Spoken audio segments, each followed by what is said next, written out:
পদ্মা সেতু পার হয়ে ঢাকা ভাঙ্গা এক্সপ্রেসওয়েতে যেন তিল ধারণের ঠাঁই নেই, চারিদিকে শুধু মানুষ আর মানুষ। প্রধানমন্ত্রী ও বিএনপি চেয়ারম্যান তারেক রহমানের বরিশাল সফরকে কেন্দ্র করে মাদারীপুরের শিবচরে এখন উৎসবমুখর পরিবেশ।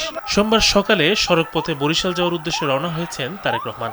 আর প্রিয় নেতাকে এক নজর দেখতে এবং স্বাগত জানাতে সকাল থেকেই শিবচরের পাঁচচর গোল চত্বরে জড়ো হতে শুরু করেন হাজার হাজার নেতাকর্মী ও সাধারণ মানুষ।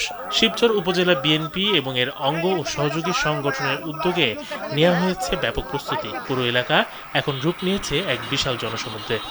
জনাব তারেক রহমানকে রিসিভ করার জন্য আমরা পাঁচচর গোল চত্বরে আছি। আমরা তারে স্বাগত জানাবো এখান থেকে। আমরা যারা শিবচর উপজেলা বিএনপি সহ সকল সহযোগী অঙ্গ সংগঠনের সকল নেতৃবৃন্দ ইতিমধ্যেই এখানে আসছে, আর বাকিরা আসতেছে। জীবন অবাক না করলে কে করবে? 28% মিল্ক ফ্যাটের অবাক করার সাথে ফ্রেশ মিল্ক পাউডার। জীবন অবাক করুক প্রতিদিন। আজকে আমাদের মাঝে আসতেছেন এই দক্ষিণবঙ্গে আমাদের প্রাণপ্রিয় নেতা, আমাদের আইডল, আমাদের আদর্শ, আমাদের প্রধানমন্ত্রী তারেক রহমান। আসলে ওনার আগমন উপলক্ষে আমরা আজকে সবাই অভিভূত, আনন্দিত এবং গর্বিত।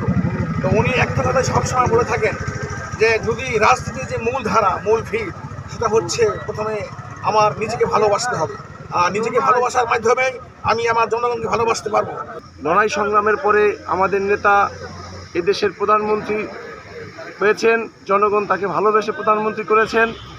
আজকে এই প্রথম আমাদের এই শিবচর দিয়ে তিনি বরিশাল যাবেন, এজন্য তার জন্য আমরা অপেক্ষা করতেছি।